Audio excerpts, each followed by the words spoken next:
আগের দিনের হোমওয়ার্ক করে এসেছো তো? তাহলে আজকে আমি তোমাদের ইতিহাস পড়াবো। ইতিহাসের পঞ্চম অধ্যায় মুঘল সাম্রাজ্যটা আমি তোমাদের আজকে পড়াবো, ঠিক আছে? এক, মুঘল কারা? খ্রিস্ট ষোড়শ শতক থেকে ঊনবিংশ শতকের মাঝামাঝি পর্যন্ত মুঘলরা ভারতবর্ষ শাসন করেছিল।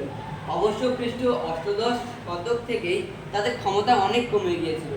ভারতবর্ষের বিভিন্ন জাতির বাস, সেখানে এত বছর ধরে শাসন পরিচালনা করা খুবই কঠিন কাজ। মুঘলরা দক্ষতার সঙ্গে সেই কাজ চালিয়েছিল। একদিকে মঙ্গল নেতা চেঙ্গিজ খান এবং অন্যদিকে তুর্কি নেতা তৈমুরলং এর বংশধরদের আমরা মুঘল বলে জানি, বুঝতে পেরেছ? মুঘলরা তৈমুরলং এর বংশধর হিসেবে গর্ববোধ করত, নিজেদের তারা তৈমুরীয় ভাবত, বরং চেঙ্গিজ খানের প্রতি তাদের শ্রদ্ধা কম ছিল। ভারতবর্ষের মুঘল বাদশাহ ছিলেন জহিরুদ্দিন মোহাম্মদ বাবর। তিনি একদম প্রথমে মুঘল সাম্রাজ্য অধিকার করেছিলেন। 2 নম্বর পয়েন্ট, বাদশাহকে। মুঘলরা সার্বভৌম শাসকের ক্ষেত্রে বাদশাহ বা বাদশাহ শব্দটি ব্যবহার করত। তোমরা দেখেছো আগে দিল্লির শাসকরা নিজেদের সুলতান বলতেন, মুঘলরা কিন্তু সুলতান শব্দটি যুবরাজের ক্ষেত্রে ব্যবহার করত। যেমন ধরো, জাহাঙ্গীরের নাম ছিল সেলিম, তিনি যখন যুবরাজ হলেন তখন তাকে বলা হতো সুলতান সেলিম। বাদশাহ উপাধি ব্যবহার করে মুঘলরা বোঝাতে চাইছো যে তাদের শাসন করার ক্ষমতা অন্য কারো অনুমোদনের উপর নির্ভরশীল নয়, বুঝেছো? এটা কথার মানে। অর্থাৎ বাদশাহ মানে কি? বাদশাহ মানে হলো, বাদশাহ বা পাদশাহ বা পাদিশাহ শব্দগুলি ফারসি। পাদ অর্থাৎ প্রভু, শাহ অর্থাৎ শাহ বা শাসক বা রাজা। এই দুটি শব্দ এখানে যোগ হয়েছে। মনে হতে পারে প্রায় একই অর্থ বিশিষ্ট দুটি শব্দ পাশাপাশি ব্যবহার করার কারণ কি?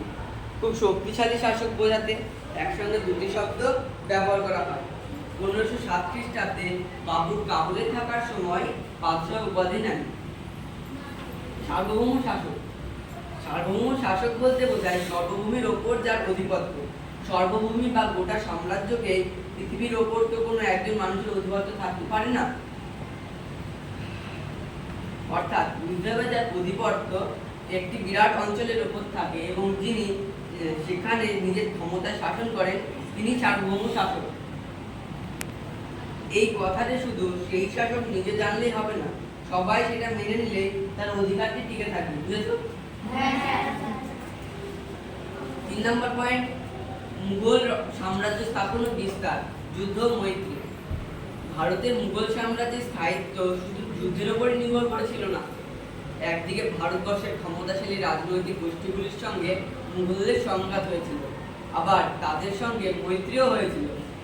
আমরা আগে জেনেছি যে পানিপথের প্রথম যুদ্ধে 1526 খ্রিস্টাব্দে বাবর আফগান শক্তিকে পরাজিত করেছিল। আফগানরা ছাড়াও এই সময় ভারতে আর এক গুরুত্বপূর্ণ রাজনৈতিক গোষ্ঠী ছিল রাজপুতরা। রাজপুত শক্তিও বাবরের কাছে পরাজিত হয়। পরবর্তীকালে রাজপুতরা মুঘলদের প্রতি অনুগত্য দেখিয়েছিল। 4 নম্বর পয়েন্ট, মুঘল উত্তরাধিকারী নীতি। বাবরের সঙ্গে তার সামরিক অভিজাতদের পারিবারিক এবং বংশগত যোগ ছিল। শাসক শ্রেণীর সঙ্গে অভিজাতদের এই যোগ মুঘল শাসনের অন্যতম বৈশিষ্ট্য।